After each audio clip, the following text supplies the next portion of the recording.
Coucou, me revoilà, on continue, vidéo numéro 2.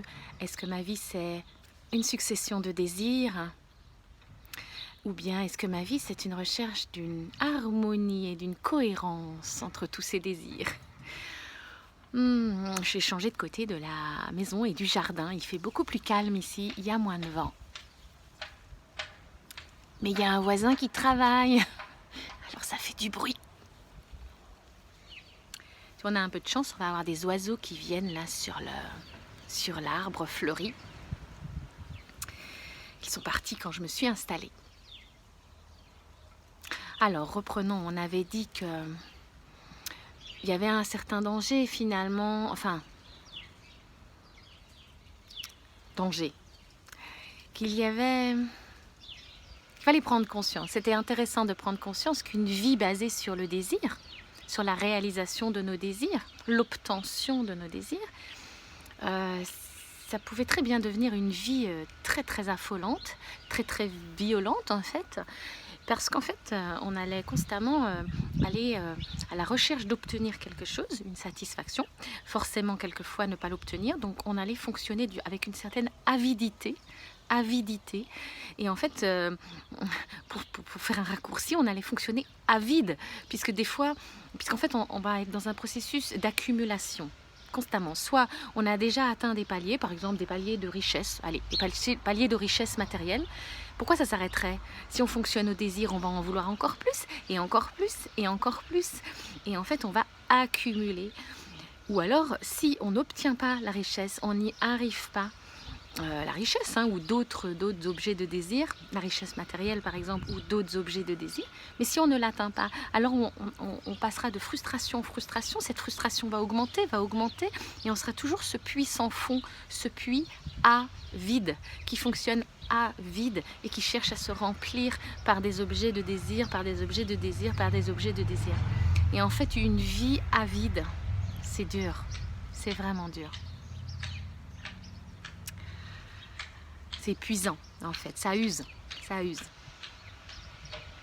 Alors en fait l'alternative effectivement dont je parlais dans la vidéo précédente, c'était pas de supprimer nos désirs. Nous sommes des êtres de désir avec des appétits, des besoins, voilà. Mais entre désir, compulsion de désir émotionnel et aspiration profonde, il y a une grande nuance. Et l'aspiration profonde dont je parlais dans la vidéo précédente, c'était celle de rejoindre une harmonie entre tous ces désirs, une cohérence entre tous ces désirs. Et voilà, vous voyez, c'est automatique, je fais ce geste. Donc je voulais faire cette vidéo numéro 2 pour dire que presque introduire une pratique, en fait, vous pouvez introduire une pratique de revenir. Et vous voyez, je fais ce geste, revenir, et je recule. C'est presque automatique, je recule. Parce qu'effectivement, si on utilisait notre imaginaire pour avoir une image, le désir, vous voyez que c'est comme imaginez-vous que vous êtes appelé par des formes. Vous êtes appelé par des choses. Vous voyez, vous gesticulez là. Vous voyez, vous y allez, et puis vous y allez, et puis vous y allez, et puis vous y allez. Vous voyez le mouvement? Alors que, donc c'est appelé par des formes de choses, de vie, voilà, des formes matérielles, des formes de personnes, des formes. Et vous voulez ça absolument, vous voulez cette forme-là de vie, appelée par des formes, comme ça. Vous voyez?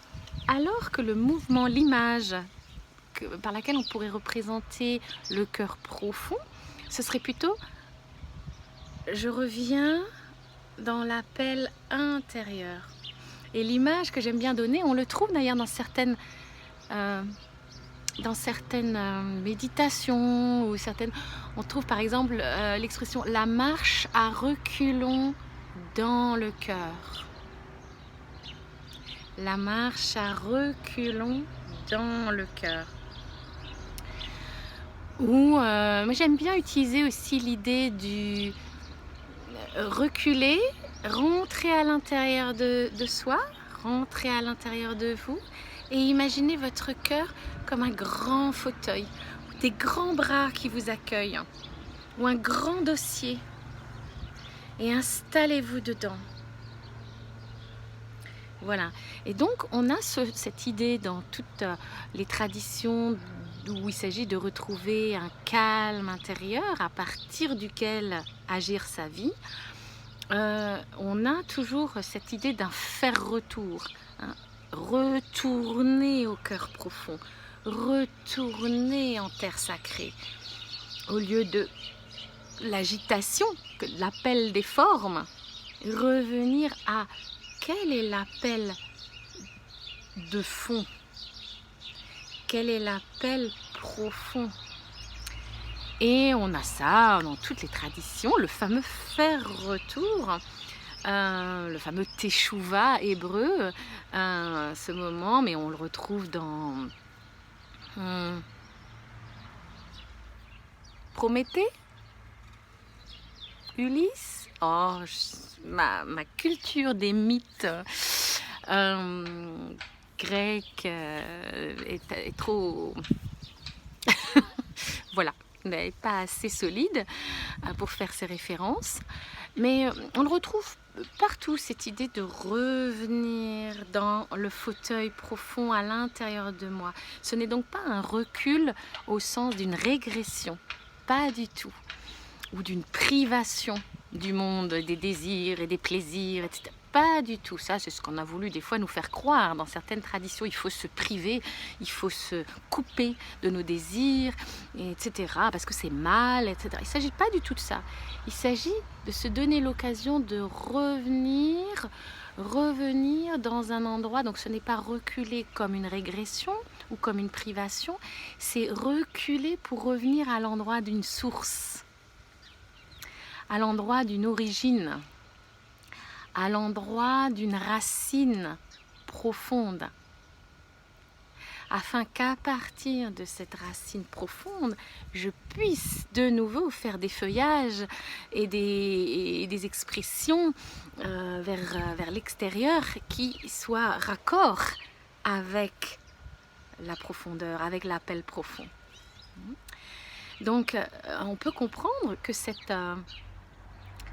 ce retour au cœur profond, c'est presque ce geste, comme ça, de retourner au cœur profond, peut vous permettre de, à la fois, relativiser des désirs excités.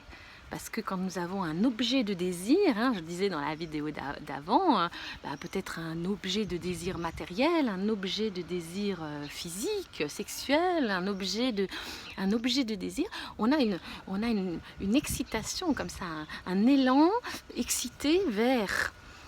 Et il ne s'agit pas donc de le supprimer, mais ça peut vous permettre, quand vous faites ce geste, de reculer à l'intérieur dans le fauteuil profond de votre cœur et de vos racines intérieures, de votre origine intérieure, de qui vous êtes. À partir de là, vous pouvez relativiser ce désir et se demander si il a du sens dans qui vous êtes. Si à partir de vos racines, quand vous regardez ce désir, à partir de là, est-ce qu'il est cohérent? Est-ce qu'il a du sens? Est-ce qu'il est si important que ça? Et je disais que le désir, c'est pas forcément des excitations positives vers du plaisir, mais ça peut être aussi des excitations très contrariées. Ça peut être de la colère, ça peut être beaucoup de frustration. Et ce geste peut vous permettre aussi de relativiser vos frustrations, vos antidésirs, si on veut, les désirs non comblés. Qui sont encore des désirs en fait. Quand je suis frustrée, quand je suis triste, quand j'ai l'impression qu'on m'a privée de quelque chose, c'est que je suis encore complètement pilotée par mon désir. Et donc, revenir comme ça, juste simplement, par exemple, cette période qui est très très compliquée, très frustrante en ce moment, avec beaucoup de frustration, beaucoup de contraintes, qui génèrent des tristesses, des colères, des inquiétudes. Voilà, puisqu'il y a le confinement, le couvre-feu, les interdictions d'ouvrir les magasins, la peur du virus, de la maladie, de perdre son emploi, bref, toutes ces peurs, les conflits aussi, hein, puisque ça génère beaucoup de complexité relationnelle, etc. Donc beaucoup de frustration. Vous pouvez là aussi relativiser, sentir s'adoucir cette frustration au lieu de partir dans la frustration et la réanalyser et la reprendre et l'amplifier de ce fait et rester dedans. Vous pouvez prendre ce temps plusieurs fois par jour, juste revenir, vous prenez une grande respiration et vous imaginez reculer, marche à reculons dans mon cœur profond. Vous reculez dans le grand dossier, imaginez des grands bras qui vous attendent à l'intérieur. Et installez-vous dans ce fauteuil, installez-vous dans ces bras en sécurité. Respirez au calme, dites-vous déjà, ça va relativiser votre sentiment de danger. Parce que vous constaterez que là, à l'instant où vous êtes dans ce fauteuil du cœur profond, vous n'êtes pas en danger. Et le monde, à cet instant, n'est pas en danger quand vous êtes là. Et à partir de là, de cette respiration-là, vous pouvez vous demander qu'est-ce qui est cohérent maintenant pour moi? Qu'est-ce qui a du sens maintenant?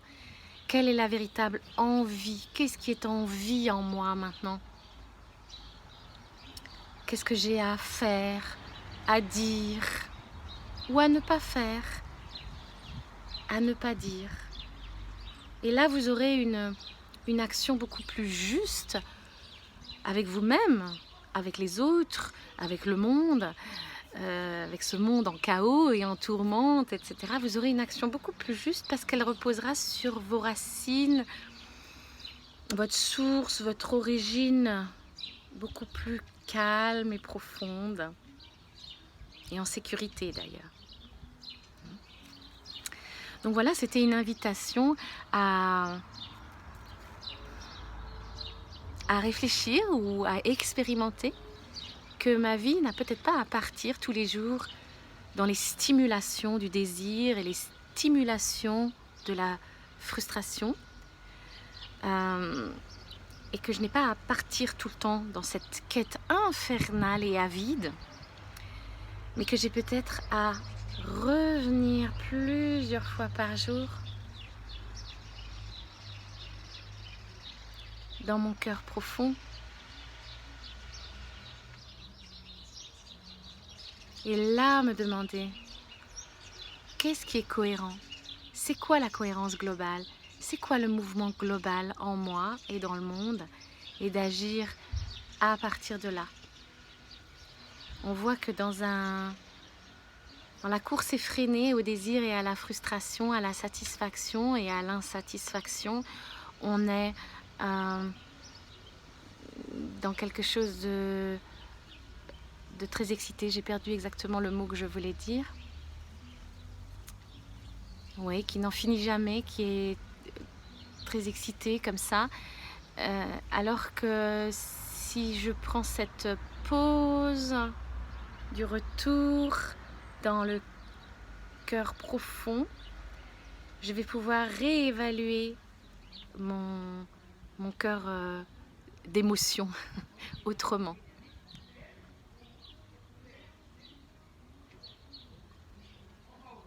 Voilà, je vous souhaite d'expérimenter ça aujourd'hui. Comme je vous le disais dans la vidéo précédente, aujourd'hui en Alsace, c'est un jour férié parce que le calendrier en Alsace-Lorraine est encore très lié aux fêtes traditionnelles chrétiennes, et nous sommes en plein vendredi saint et en pleine semaine sainte, donc c'est un jour férié qui amène justement à se recueillir, à se poser, à relativiser tout ce qui se passe. C'est que le vendredi saint, c'est tout le doute, toute la peur, tout le chemin de croix du Christ. Et si on le remet dans un processus beaucoup plus global, ce vendredi saint, eh bien, il est précédé de choses, de repas partagés, par exemple, avec ses disciples, les apôtres du Christ, puis il est suivi de la fameuse résurrection, c'est-à-dire la victoire de la vie sur la mort, sur la tourmente, sur le chaos. Donc ça nous amène à nous recueillir comme ça sur nos douleurs et nos frustrations, nous cueillir à cet endroit-là, à un endroit profond, et à se dire, mais c'est quoi le sens de mes frustrations? C'est quoi le sens des frustrations et des horreurs du monde et des douleurs du monde? Finalement, si je le remets dans un processus beaucoup plus global de cohérence, quel est le mouvement? Et vers quoi je veux aller? Et vers quoi va le monde? Bien sûr, le monde vit du chaos. Bien sûr, je vis des frustrations et des insatisfactions. Mais dans le mouvement global, dans la cohérence globale, où va le monde? Est-ce qu'il ne va pas à sa résurrection? Et moi, quelle part je veux prendre dans cette résurrection? Est-ce que je contribue à la frustration du monde, à l'effondrement des choses? Ou est-ce que maintenant je veux prendre part, ma petite part, à raviver la vie, à aller vers la vie, la résurrection, etc. Donc vous voyez, tout est propice à ce recueillement interne. Je retourne dans mon cœur profond, dans ma source, dans mes origines. Et là, je me demande, quel véritable désir, aspiration, on va transformer enfin désir compulsif, désir émotionnel par aspiration profonde.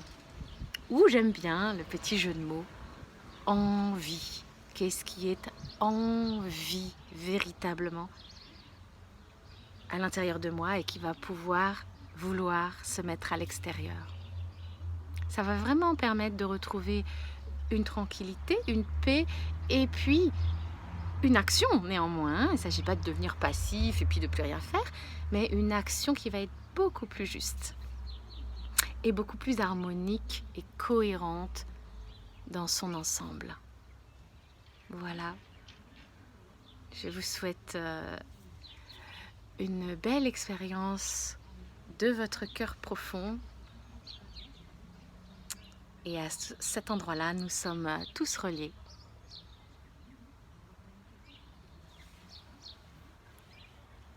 Joyeuse Pâques!